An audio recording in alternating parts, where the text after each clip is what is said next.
I would love to see people latched on to something so strongly and live by something so strongly. Hi, listeners and watchers of the Open-Ended podcast, where we go deeper than the Sunday sermon.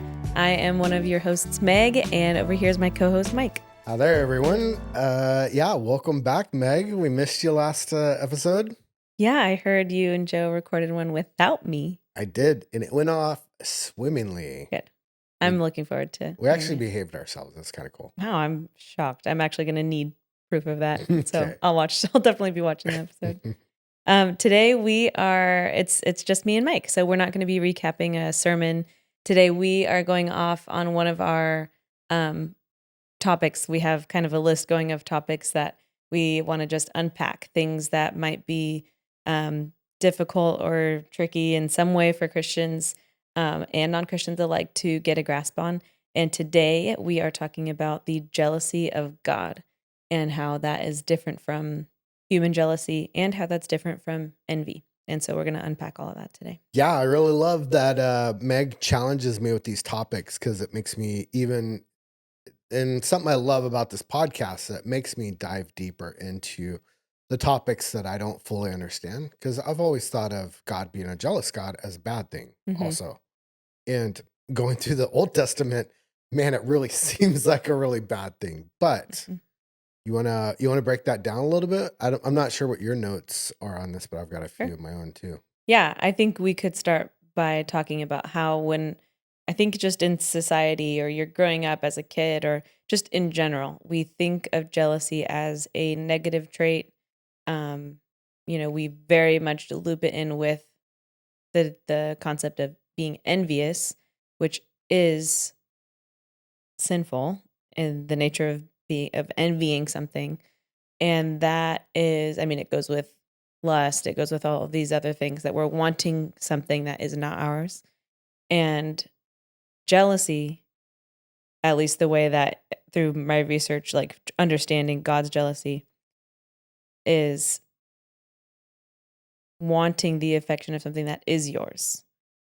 So the same way that a husband and a wife, they belong to each other. So if the wife, some other man is pursuing his wife and he's jealous, I don't think anyone's going to look at him and say, that's wrong. Don't be jealous.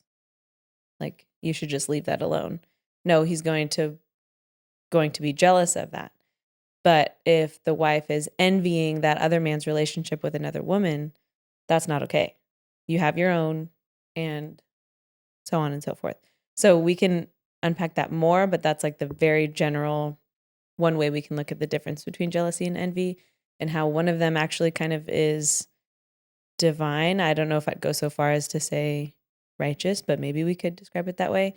But there's something divine about that when it actually belongs to you. And if God loves us the way that a husband loves a wife, that's where we can understand the concept of his jealousy versus what we might be jealous of. Right. Good example. We often have negative connotations with jealousy, especially, in my life, jealousy was in the turmoil life that I had, jealousy was a really bad thing. Even the times that I've experienced jealousy, it's been really negative emotions of jealousy, so it hasn't been healthy. So I think we get jaded by life sometimes and then we associate stuff like this with jealousy. So we really need to take a step back, look at it through a different lens, not through where we've been jaded through life. Yeah. And then I think we can get to the places where you're talking about and where I think we're going to go with this and really see it how God was thinking about it in jealousy. So that was kind of my last point that you just covered. It's a covenant relationship. So God's relationship with us, God's jealousy is like you explained, being a faithful spouse, emphasizing the seriousness and emotional investment in his covenant with his people. And you can find more on that in Jeremiah 3:20. Talks about that a little bit more. What are some of the other areas that think that God could be jealous or God is jealous in? Yeah. Well, something that's really important for us to recognize too is... Were you finished? Did you want to unpack that some more? No. Or? Yeah, no, this is good. Something that is important for us to recognize is that it's not just a human concept that we've come up with that, oh, God kind of acts like jealous. He calls himself jealous Hmm. multiple times. He says he Multiple is times. a jealous God. It's not that he just gets jealous. He says that he is jealous, and he speaks that through Moses. Moses describes to the people he is a jealous God, and he's described as having a fiery passion. Um, and so when we are talking about jealousy in the Bible, which I was looking this up to see like where are all the places that we can find this, and in that research, looking online, I found out, and I really wanted to double check this for myself, but it would take a really long time to truly look through all of this myself. I found online that only in the Old Testament is God described as a jealous God using that word that gets translated. But of course, Old Testament was written in Hebrew. So the word that they're actually translating from, we always need to consider what was the original connotation of the word that then got translated to just the closest possible thing in English. Um, and for this, it is jealous is what they've come up with. But the word is Ghana, Ganna, or sometimes Ganno. And that comes with it implies fiery and heat. And so it's actually most closely, some scholars argue that it's more accurately maybe described impassioned, but Hmm. we kind of describe it as jealousy because that's the best way that we can understand what that feels like. Um, he's impassioned for us. And so there's not sin present there for God to be impassioned for his own creation. Other places that maybe you can put on the screen that we find this, there's 7 main places, and it's in Exodus 25, like 20, verse 5, Exodus 34:14, Deuteronomy 4:24, Deuteronomy 5:9, Deuteronomy 6:15, Joshua 24:19, and Nahum 1:2. Those are, again, all in the Old Testament, talking about the idea of a fiery passion, not a jealousy. So that's where those things get covered. Whereas our jealousy is always paired with something sinful, something self ambitious, some sort of strife, envy, idolatry, something that is wrong. What do you think about that? I like that you broke it down into the Hebrew word of it, because often translations do get misinterpreted. Mm-hmm. Well, the Bible was never misinterpreted. It was looked over by a bunch of different scholars that translated the Bible, so it wasn't misinterpreted. But like you said, the closest translation that we could come to in the English Right. language to make it make sense Which to has a us. lot less to work with Yeah. than Hebrew does when they're describing. Yeah. There's so Yeah. many languages that have so much emotion and feel to it that we Yeah, just can't translate over into the English language. totally. That in Spanish has a few of those too. Mm-hmm. So I love that in that, yeah, it makes a lot more sense if you put it in passion instead of jealousy, would make a lot more sense to me in my head if I was reading through this stuff. So maybe or anytime I ever read that it was a jealous God, I just Yeah. change that to impassioned. Yeah. Makes a lot of sense. What do you think about the like envy versus jealousy thing? Because there's like what I wrote down, jealousy often gets defined as the fear of losing the exclusive affection from maybe someone, something, Mm. someone that you love.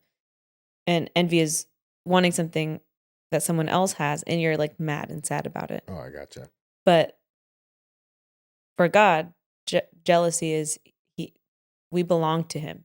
So he's not exactly envying us. It's like it's not like he's like I'm so green with envy and I want that person's affection, but they're not mine to have. That's of course that's not where God's coming from. He's coming from that um jealousy definition, except we understand it as a fear of losing something if we really get down to the bottom of it.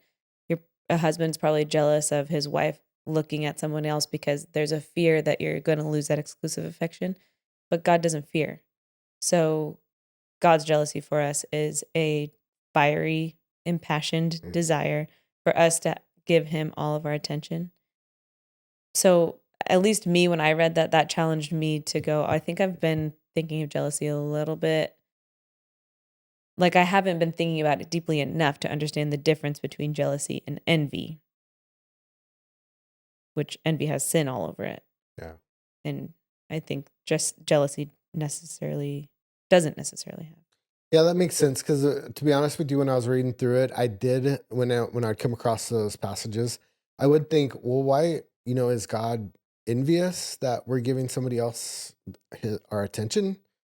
Like you said, envy, and so I quickly put that out of my mind because I knew that that wouldn't be the right context for what I was reading, but I could see how it could get confused. And when I was studying for this, it was even more clear what was actually going on. So I wish I would have studied for this, or at the time that I came across these passages about him being jealous and had these questions, would have stopped and took the time to look it up and understand what it actually meant. Mm, So then I wouldn't have asked myself this question and doubted God, mm. all these times. Oh. That's kind of funny that you say that because I think about this. I've thought about this a lot over the last 10 years of being married to Jennifer. I never get jealous of her Mm. ever, and I wasn't a super jealous person before. If you m- did something that like sparked jealousy inside of me, then yeah, I was mad jealous, obsessive. Like look out, the monster come Uh-oh. out. It was like Look it was out. bad, bad. Yeah. The monster can be tamed Mm, and put aside until you give it a reason to come out, and that's like, oh, you asked for it, you unleashed it, so mhm, here it is. But I digressed a lot in that conversation. But going mhm, back to Jennifer, like, I think that is, I think you just explained a lot of it in our lives, and Joe and I touched on this last episode that as we get the fruits of the spirit, that in as we mature mhm, and as we're walking lockstep with the Lord and getting the fruit of the spirit, then we are becoming more, like joyful, mm, and we're able to live out the fruits of the spirit easier, right? And jealousy was kind of one of those. Like, I don't worry about losing my wife. I don't get jealous of stuff because I just don't worry about that kind of stuff yeah. anymore. That's a good point. Something else on here that I wrote that maybe we could talk about is are we provoking God's jealousy? Because Jen, as a faithful wife, not doing anything to provoke your jealousy may have a lot to do. Like it's also your personal responsibility. If she's just not doing anything to provoke your jealousy and she's being completely faithful, not giving you a single reason to doubt anything, that's a big reason why you don't have to be jealous Hmm. because she's there and she's faithful. So are we as a church and as a personal, child of God behaving in such a way that doesn't provoke God's jealousy? Are we putting Hmm. other idols above him? Are we spending more time doing something else? These are the types of things that would provoke anybody's jealousy, especially if we are looking at the connection between God's love for us and a husband and wife. Um, God clearly makes a connection between that to help us understand his love for us. Um, so it's a good thing to ponder if you are provoking God's jealousy, or are you living in a way that he sees your efforts and your faithfulness to him? And idols for us in modern day isn't kind of like the Baal and the Right. Asher poles. It's more like TikTok, Facebook. Uh, should we be reading the Bible instead of scrolling on Mm-hmm. Instagram or those kind of things? You know what I mean? And Mm-hmm. that might not be a great comparison. I don't know why who this Bale guy is. To be honest with you, reading through it, I've been interested to read more about who Bale was and all Mm-hmm. that kind of stuff, but I don't even want to know. Mm. I don't even want to open that door for myself. Yeah. So, or open that door for the devil. Get in Right. my head. If God hated Totally. him so much, I don't need him. Mm-hmm. I don't Yeah. even need to It's inquire what it was about. it's true. Yeah. And if you don't I like understand who that. Baal is, it was a god that a lot of Israel used to worship back in the Old Testament that kept coming up over and over and over again. So obviously, it was something in that time frame where other other tribes or not tribes, other people like the Philistines. God, I'm gonna butcher all this stuff, but all the other tribes that Israel conquered used to worship him, and God had warned them, don't marry him in these in with these people because you'll start worshiping their Mm. gods. And it's just he's protecting us. And that kind of goes into my second point was God's jealousy is for a protection of his Mhm. people, Yes. right? So he's warning us, like, don't start worshiping these stinking idols because they're going to get you nowhere. Think in the same way too is just another family analogy. In the same way that a father to his daughter might say, "Hey, don't go pining after men who aren't giving you the time of day. Like for your protection, don't go do that. Like stay with people who are safe. Just don't go do that." And Mhm. that's out of that same like fatherly love and protection and encouragement not to get into trouble. He made us and he knows what is right for us, and he knows that he's the safe place for us to go. He knows that he's the all merciful, all forgiving, all powerful, that if we go astray and, worship these other things, it's super dangerous. It's not safe spiritually, emotionally, physically, every single bit of it. And Right. he knows that and wants to protect us from that. And still, yet we still do it. It's Mhm. crazy. It's like, hey, that stove is hot. No, I need to go touch it. Oh yeah, it is hot, isn't it? Wow, geez. Like, Yeah. why do we do that? Mhm. It's kind of funny. I was having that conversation with somebody at your wedding Mm. that is single and Mhm. kind of going through some of that stuff too. Oh. And I freaking, well, sorry, excuse my language. Freaking might be a little bad word for this podcast. But I adore this woman, so this lady. So and she's a great, great woman. Mhm. So I really want to see her get, down the right path and make good choices with men. Yeah. So I'm looking forward to having more of those conversations with her, my wife, and Good. her. But it was a lot of fun to be able to connect with her at your wedding and Mhm. talk over some of that stuff. I got to catch up with a lot of people at your wedding. That was Yeah. crazy. Good. Oh. I know. I just saw you chatting the whole night. It's your favorite thing. So that's kind of like God's protection too, though, is Mhm. he knows that we're going to make a mistake. He wants to be a protector, and he's jealous because he's a protector. He's committed to keeping us safe Mhm. from false gods and harmful practices. Yeah. It's for our good and it's for his glory at the same time. And I think that some people, I know I used to think this growing up Catholic, I used to really struggle with, why does God want so much praise? Like, is he this big, like egotistical, like, why does he need that from me? Like, don't I have free will? All this stuff. I just did not understand what I was thinking or saying at the time. But I can just admit now that I was really confused and I was like, didn't know that I was confused. And just thinking, I don't know, just applying these like narcissistic characteristics to him, you know? Like, why does this big God want all this attention? Like, why do we always have to be singing to Hmm. him? Why am I supposed to always be praying? Why am I supposed to always be thinking about him? First thing when I wake up, it was such a drag to me Right. before I knew him and before I really understood that he literally created me. Like, it's not that he's wrongfully asking for attention because he has this big ego and we need to, feed his ego so that he can feel good about himself. And, looking online gave me some encouragement because I think as a Christian, I'm embarrassed. I would have been embarrassed to admit that I thought that if I then didn't find that actually a lot of people Right. kind of secretly Yeah. think that too. Um, have you ever dealt with that at Yeah. all or All the question that? time. Yeah. Yeah. So, but he literally created the universe, a position I could never understand. I could never know what it's like to create something out of nothing, to have all the power that you could ever imagine and then some.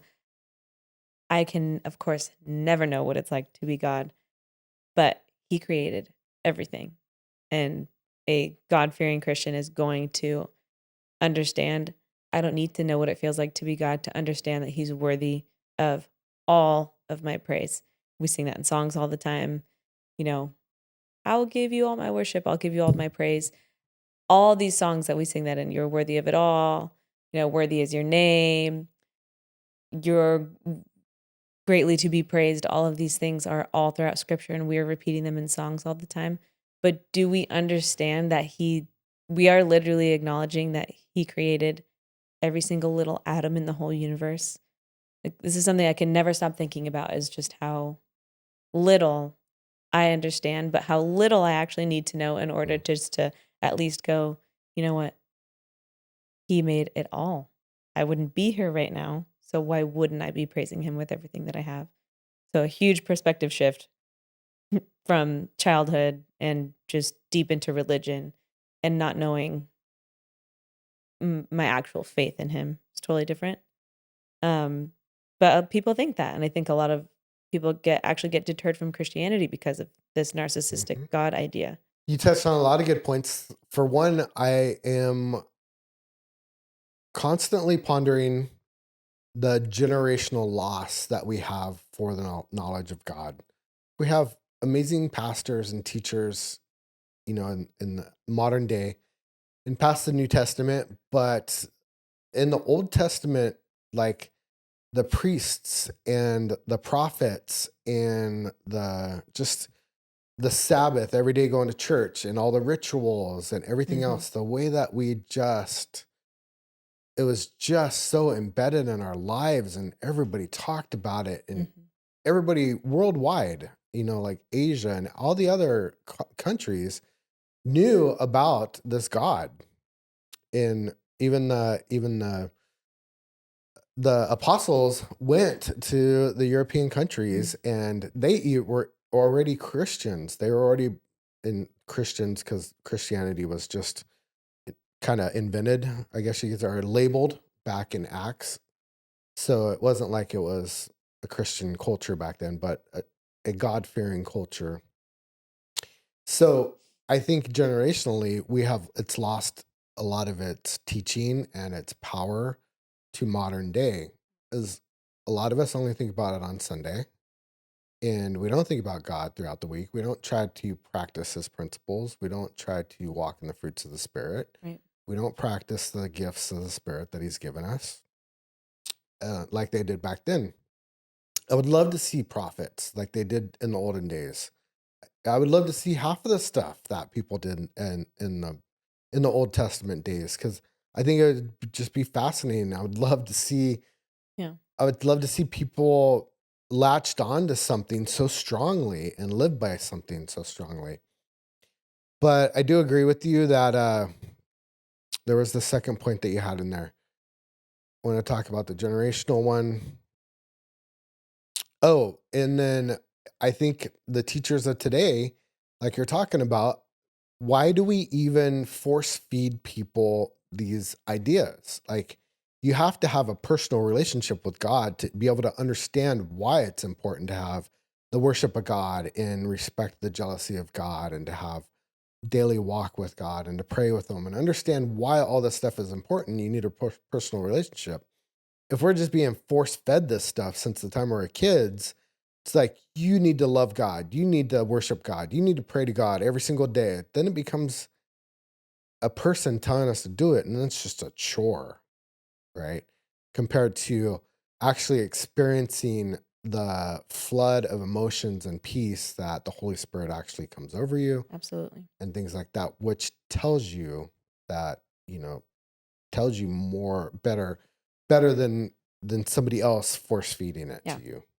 I think the most on fire people that I have seen for God are people who didn't grow up with all the instruction and had their own encounter on their own. So, and that's just like the circle, I guess, that I'm in, or the people that I've seen since I became a Christian. I've really noticed that the people who are like the most all out are the exact people who didn't receive the instruction that made it feel like a chore when they were a kid. All right. So following up on that, I think we've covered that pretty good. Like for best practices, if you are bringing somebody up in the Christian faith, don't force feed them. Show them, guide them, lead them into having the experience with God, so they're able to understand these principles and we aren't turning people off to God, like you were talking about. That you were saying that some of your closest friends in your circle have experienced it themselves instead of being force fed it. Moving on to the next one. What else do you have? Next, what? Jealousy point of I God's I didn't jealousy. make like points. I Oh, you think didn't? you made points. I did. Yeah. What other point do you have? But you've had such good points. Do you have any more that you want to talk about? Um, well, I think that kind of piggybacks off of the whole narcissism thing, that it's hard for us to understand why when we are worshiping God, which I'm just going to pause, and I feel like the whole basis of this episode is based mainly on the concepts that we hear in Exodus 20. Then God gave the people all these instructions. I am the Lord your God who rescued you from the land of Egypt, the place of your slavery. You must not have any other God but me. You must not make for yourself an idol of any kind or an image of anything in the heavens or on the earth or in the sea. You must not bow down to them or worship them, for I, the Lord your God, am a jealous God who will not tolerate your affection for any other gods. And he goes on to say that he's placing the sins of the parents on the children. So you need to get that right, because even the children in the third and fourth generations of those who reject him are going to be feeling the pain of the sin. But I lavish unfailing love for 1,000 generations on those who love me and obey my commands. So the weight of responding to God's jealousy, not provoking it, but responding rightfully so, with complete praise and affection for him.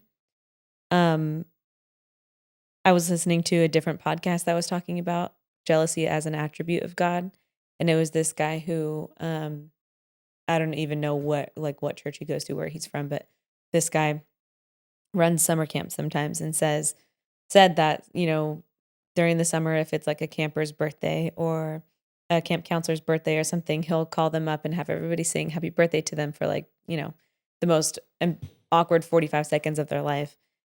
And he said, something that we like to see in people is this like sheepish, what do we want to see more in somebody? Them kind of like shrug away and be like, okay, guys, thanks. Anyway, stop.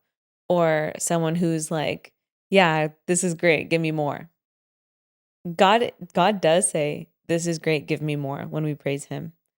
And we are taught to kind of be like, oh gosh, guys, stop. And kind of like act humble, even if Mhm. we're not, basically. Um, God says when we're worshiping him, louder, more.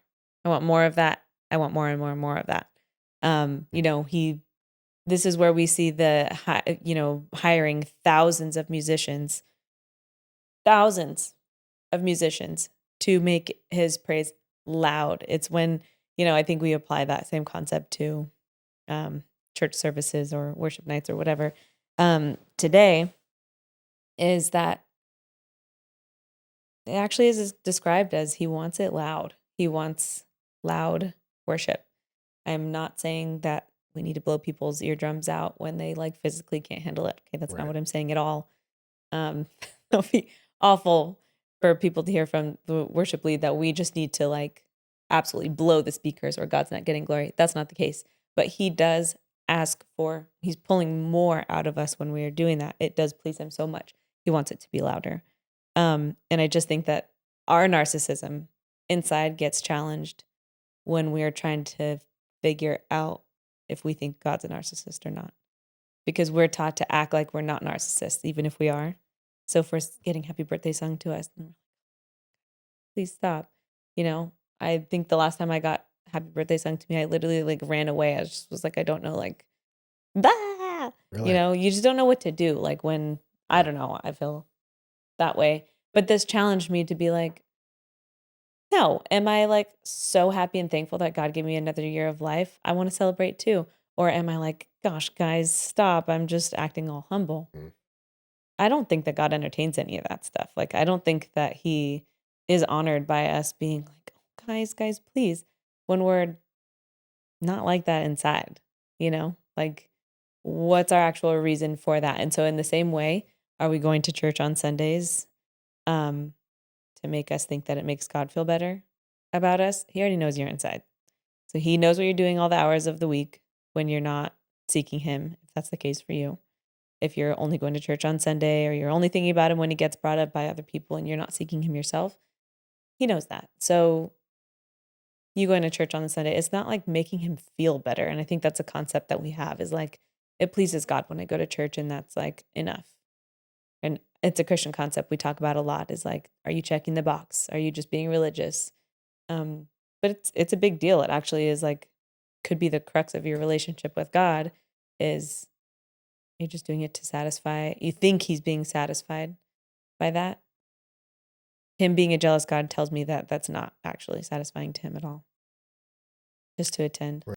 Yeah, I do feel like it does satisfy him to some point because we are worshiping him in these moments. But if we don't have the right heart, like what's the saying? The we don't exist for the church doesn't exist for us. We exist for the church. Right. And it's kind of the same thing. God knows where our heart is. When we all come together and we're all praising, worshiping, I'm sure it does please him. But when somebody's not coming, like somebody and I used to fight every day before church, almost every day.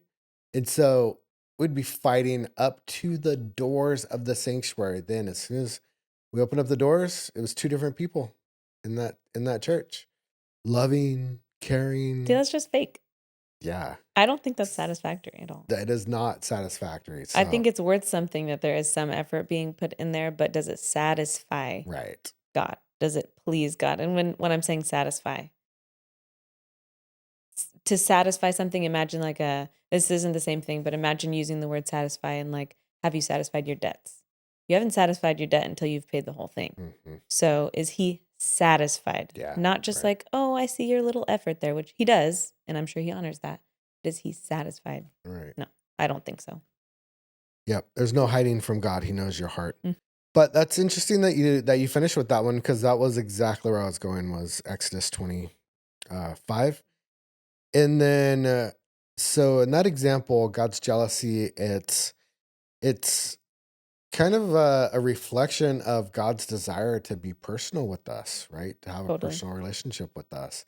That's what he's longing for. That's what he wants. That's what he's waiting for us to let him in. He's knocking, kind of like we talked about with Pastor Joe Chambers. Mm-hmm. He is there knocking, waiting for us to let him in. But also, and then protecting us from the other gods, like I mentioned before, worshiping the other things that distract us in our life. If it's love interests, like if you're dating somebody and then you totally drop off the face of the earth with your Christianity because you're more interested in your love interests that you're dating or that you're pursuing, or for me, it's social media, like getting a handle on that. To be 100% honest with you, I got about 8 days behind on the Bible reading. Mm. So I had to do some catch up. So thanks for the destination wedding. I had about 9 hours to No, catch you're up. telling me behind about because of the wedding. I'm behind.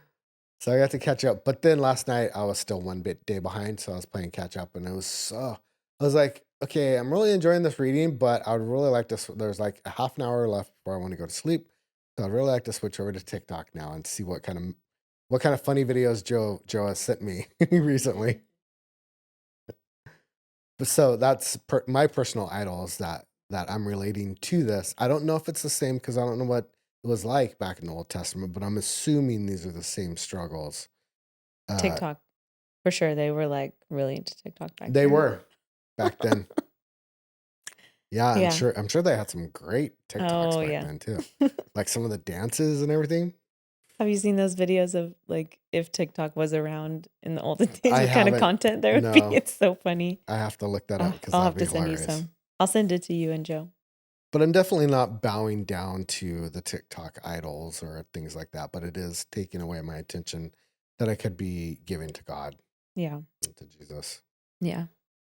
That is pretty much all the notes that I had. I had one little final follow-up thing, but did you have anything that you wanted to finish off with that? I think the only thing I would want to circle back around to and maybe close with is, we mentioned that it's not jealousy. This concept of God being jealous is not spoken out in the New Testament, according to the internet. Um, and I want to talk about why that might be. My first thought is that it might be because um, the New Testament is all about the life of starts with all being all about the life of Jesus, goes into Jesus' ministry and how he has completely satisfied the law, and truly, truly we are given free will. The veil is torn. We have complete choice. There's, not thunder striking punishments to us if we're not, following all the little rules of the Old Testament. And I think because it's all been satisfied, I think that's connected to why that's not spoken about. God isn't being described as a jealous God anymore. I don't think that it's untrue of him as soon as the New Testament starts, but I think it's not being said as much because of the free will aspect. I think we still do things to provoke him, but we as Christians get challenged to really be of our own accord to call on him and worship him, and not so much what's the way to put that? Commands. We don't have that many commands, right? Like think of Old Testament. We Unclean, live a clean. very free, very kind of liberal, and I mean that for what it really means, not like the political word. We have a liberal like way of living. Oh, we should talk about politics. I know. And that is, I think it's connected. What do you think? Why do you think that's God isn't described that way in the New Testament, only the Old? Yeah, I'm along the same lines that you are. Like, we don't have the same rituals, we don't have the same sacrifices, we don't have any of the same stuff. And I'm just starting into the New Testament, so I'm learning more as I'm going. So I'm probably not the best advocate for it. But I think you've touched on a lot of it, that Jesus died for our sins. We have a lot more free will. We have the choice to choose God and the Holy Spirit or Jesus, except that Jesus died on the cross for us. Yeah, that's kind of where I feel about that in the New Testament. Yeah. And then going into the whole jealousy thing, the last question was, should we be afraid of God's jealousy? And Afraid of it? yeah. Like afraid of receiving consequences as a result of his jealousy? Yeah. When we hear the word jealousy, should we be afraid of God's jealousy? It's kind of what we covered the three main topics of it. I'd say no, because I don't think that fear doesn't come from God at all. Very much distinct from the term God fearing. It's kind of another way that we can unpack, like, well, jealousy means this here, but jealousy, the same word, means this other thing here. In the same way, fearing, it's in the Bible that fear does not come from the Lord, but we are to be God fearing, but to be afraid, not from him. That's what I love about doing this podcast with you, is because our minds go in two different places. Because fear wasn't even on my radar when I asked myself this question. Afraid didn't make you think of fear? No, What? afraid didn't even make it into my mind. Being afraid. So then, what do you mean when you ask that question? Well, yeah. So a little caveat to that. When I was thinking jealousy and fear and afraid, when I asked myself this question, I was thinking more of, it being a negative thing, God's jealousy being a negative thing, not necessarily a fear thing. Like I'm going to be struck down by God, by his jealousy. You know what I mean? So are you asking, should we see God jealousy as negative? Is that what you're asking? Yeah, that's where that's what I mean. That's where my brain went when I read that, and yours went to the like literal term, I'm much more literal. which mine should have. Yeah. But no, I'm just really into language, I think. So the word, it means what it means exactly. in my mind. It does. I need to work to kind of stretch that sometimes. Right. But anyway, should it be negative? I think that like we have helped unpack, or should we view it as Mhm. negative? We have unpacked that it's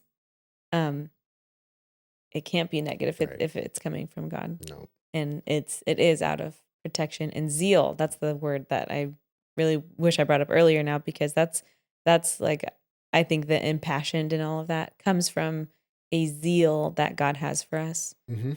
Hmm. That song, how he loves, he is jealous of me, Mhm. love like a hurricane. And I am a tree bending beneath the weight of his Sloppy wet wind and kiss. mercy, something like that. We didn't get to that verse. Okay, that's controversial. It's very It's very controversial. controversial. No, but in the very first lyrics of that song is, "He is jealous for me." The first 5 words of that song is, "He's jealous for me." You know that John Mark fell off after he wrote that song? Fell off where? Christianity went downhill. Did he really after he wrote that song? Yeah, Wow. and he's just coming back around. Oh, good. Praise God. I know. Yeah, He but was here. that He played here. mm-hmm. You Yeah, knew I've that? heard. I heard. Yeah, Yeah. I wasn't around yet. Nice guy. Real Mm. nice. Yeah, he that song, Hmm. "How He Loves Us," starting with "He's jealous for me," I think is such a great connection that we have to make. He's not jealous for his own gain. He's jealous because he loves us. Right? It's Exactly. not an ego or anything like that. Great He loves finishing us so point. much. Great finishing point. It's not the same jealousy that we have for human. It's the Right. jealousy of he wants the affection with us. Yeah. It's not about being zeal. possessive and insecure. It's about protective and in a loving aspect of his nature. He is Most- zealous for me. There you go. You should write a new song. John Mark, I got a spin-off. co-writer for you right here. Yeah. And then the final point is just that, he's ensuring by his jealous for us, wanting us to connect with him. He's ensuring that we stay on the right path. Mm-hmm. And that's all. And at the end of the day, that's all that he really Yeah. wants. Right. He's on a mission for us. Cool. Thanks for sitting down with me, coming back now that everything's getting all organized again and back on track. Yeah, back to regular scheduled programming. No more weddings to plan. Mm-mm. All No, right. just a new job to start. I know, starting a new job. For those of you that haven't been filled in yet, Meg took a position with the Humboldt County Sheriff's Department. So you'll be seeing her as a public information officer, but you're still going to do worship here at Faith Center. Lead worship. Mhm. And do we still get to keep you on Monday nights for Celebrate Recovery? You are? Oh, I didn't know that. I thought that was kind of still up in the air. Okay. I look forward to it, as I was really mourning that loss of having you on Yeah, Monday I nights. would too. I'm not. Yeah. But just be careful not to take on too much. Yeah. I'll keep an eye on you too and tell you if you are. Okay. Thank you. Big brother. Yeah. All right, everyone. As always, appreciate you listening. Keep sending us those comments.